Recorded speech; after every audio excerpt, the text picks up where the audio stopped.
நேபாளத்தை ஒட்டியுள்ள வங்காள விரிகுடாவில் 5.1 என்கிற ரிக்டர் அளவுகோலில் நிலநடுக்கம் பதிவாகியுள்ளது.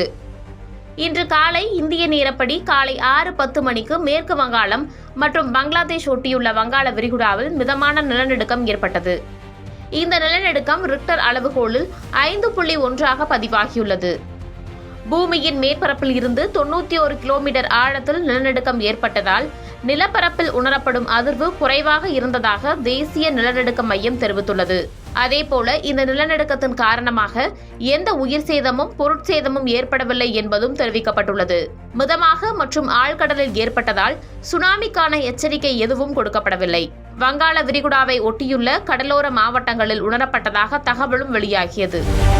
கடந்த ஒரு மாதமாக வங்காள விரிகுடாவில் நிலநடுக்கங்களின் எண்ணிக்கை அதிகரித்து வருவது தேசிய நிலநடுக்கவியல் மையம் வெளியிட்டுள்ள தரவுகளில் தெரியவருகிறது.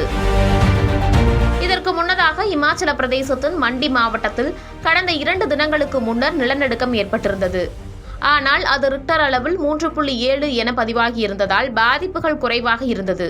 அது மட்டுமல்லாது இந்த நிலநடுக்கம் நிலத்திலிருந்து 7 கிலோமீட்டர் ஆழத்தில் ஏற்பட்டிருந்தது என்பதும் குறிப்பிடத்தக்கது.